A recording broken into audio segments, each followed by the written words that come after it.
भागवत गीता में जीवन और मृत्यु के बारे में कई गहरे और महत्वपूर्ण दृष्टिकोण दिए गए हैं, जिनसे हमें जीवन के स्वरूप और मृत्यु के कारणों को समझने में मदद मिलती है। अकाल मृत्यु के बारे में विशेष रूप से गीता में सीधे तौर पर कोई विशेष चर्चा नहीं की गई है, लेकिन गीता के उपदेशों को ध्यान में रखते हुए इस विषय पर विचार किया जा सकता है। भगवान श्री कृष्ण ने गीता में कहा है कि कर्म का हमारे जीवन पर गहरा प्रभाव पड़ता है।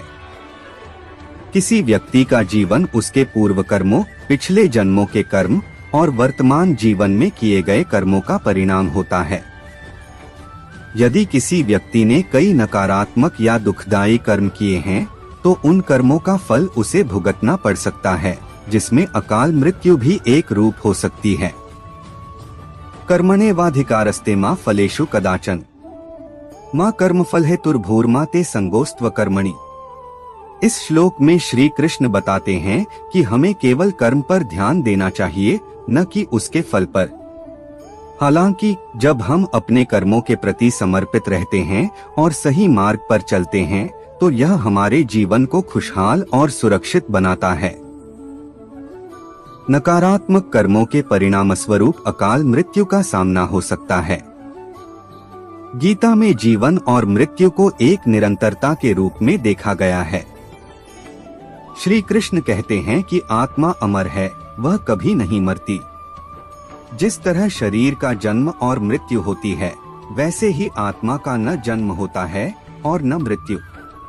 यह निरंतर परिवर्तनशील है। न जायते म्रियते वा कदाचि नाय भूत्वा भविता वा न भूयः अजो नित्यः शाश्वतोऽयं पुराणो न हन्यते हन्यमाने शरीरः। इस श्लोक में श्री कृष्ण आत्मा की अमरता का वर्णन कर रहे हैं। इसलिए अकाल मृत्यु हालांकि शरीर की मृत्यु को संदर्भित करती है, लेकिन आत्मा की मृत्यु नहीं होती।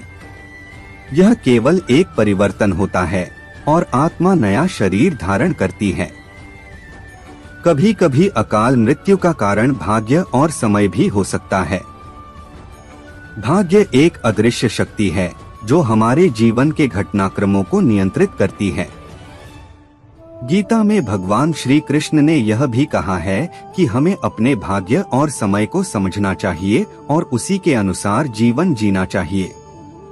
अकाल मृत्यु का आना इस समय चक्र का हिस्सा हो सकता है, जो हमारे जीवन में हो सकता है या नहीं, यह भाग्य पर निर्भर करता है। अकाल मृत्यु से बचने के लिए भागवत गीता में भगवान ने आत्मसंयम, भक्ति और साधना के माध्यम से जीवन को शुद्ध करने की बात कही है।